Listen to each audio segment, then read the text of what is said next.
ሰላም ውድ ቤተሰቦች እንዴት ናችሁ? ደህና ናችሁ? ከኔ ጋር አለሁ እግዚአብሔር ይመስገን። እንግዲህ አብርሽና ሩታ በዱባይ የትናንትና ፕሮግራማቸው ነው ማለት ነው። አመት ባለን በዚህ አይነት ሁኔታ ነው። ዛሬ ማታ ጠብቆ ቪዲዮ ይለቀቃል ብለዋቸዋል። አዲስ ነገር አለ ብለዋል። አንዳንዴ ገርሞኛል እኔ በጦሙ አሁን እናንተም እንትን አልን ብላችሁ በጦም ፈሰግን ባህል ብላችሁ ታወራላችሁ እንዴ?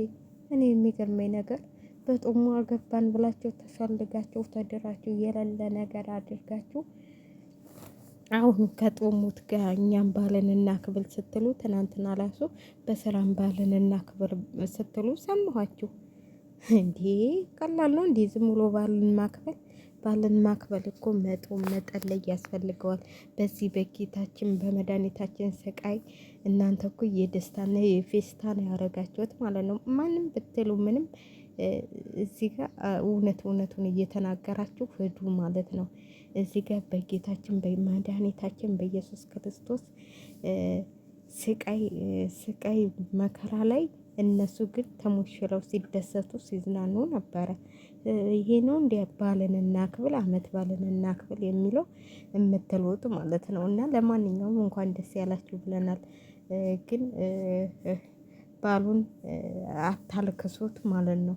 ስንት ስቃይ አይተው የአባቶቻችን የጦሙበት እንደኛ ኃጢአት ሳይሆን እንደነሱ ይቅር ብሎን እግዚአብሔር እዚች ቀን አድርሶናል እንጂ እንደናንተ ቢሆን ኖሮ ዓለም ተገልብጣ ነበር ማለት ነው። በዚህ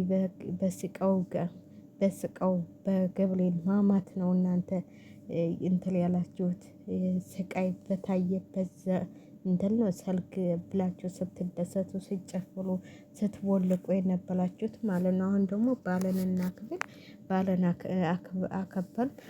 ለነገሩ የትኛው ሃይማኖታቸው እና ነው? ሃይማኖትማ ቢኖራቸው ኑሮ በዚች ቀን ያን ያህል ደስታ ተደስታቸው። አሁን ደግሞ ባልን እናክብል በባል ላይ አትበጥብጡን ምናምን ስትሉ እነዳኔን ገርማችሁኝ ነው። አሁን ፋሲካን በማስመልከት ደግሞ ፋሲካን እንደዚህ ያከበርና ለትሉና እንዴ? እኛ እናምንም እናቴ። ካሁን በኋላ እናንተን አናምናችሁም። ሃይማኖታቸውን ግልጥ አድርጋችሁ ስታልነገራችሁን ድረስ ምን አይነት ሃይማኖት እንዳላችሁ ራሱ አናውቅም። ስለዚህ የኛን ሃይማኖት የማይወክል ስራ ነው እንዲያሰራችሁት እናንተ። በማንኛውም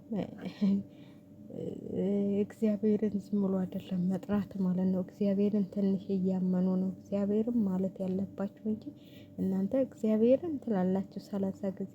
በእግዚአብሔር ስቃይና መከራ አይደል እንዴ እናንተ ስትደሰቱ ሲጨፈሩ የነበረው? እና ይሄው ለዚች ቀን ደርሳችሁ በዚህ ቀን እንኳን ብታረጉት አሁን የፋሲካ ዕለት ብታረጉት ልክ እንደነገነት ንጋቱ ስንት ሰው ብሎ እንትን ባላችሁ ነው። ሁሉም ተቃውሞውን ነው ሲገልጥላችሁ ያየ ነው እንጂ ደስታውን አይደለም።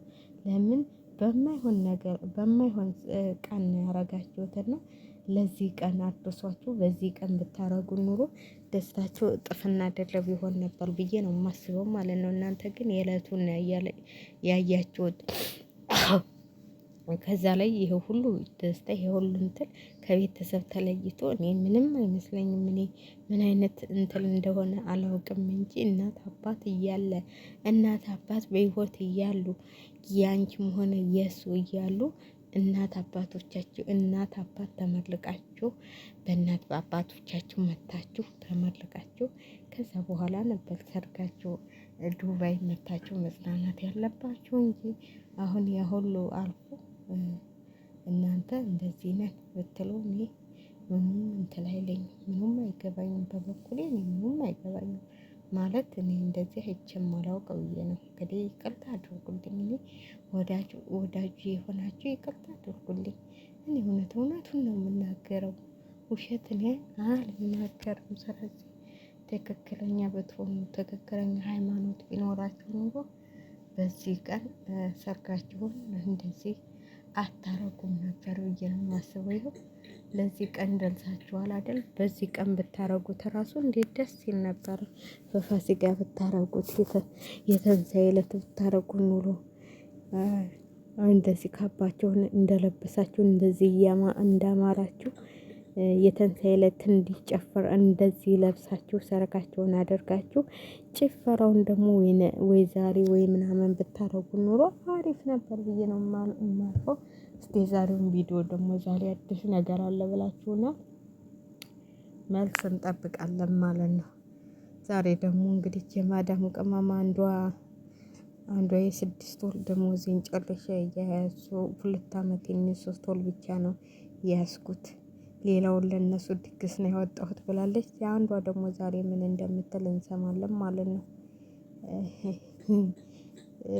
ብላለች። የሆነች ልጅ እኮ ነች በቪዲዮ ላይ ይህንን አመጣላችኋለሁ ያልኳችሁ በሙሉ በህልሜ ነው በሏቸው።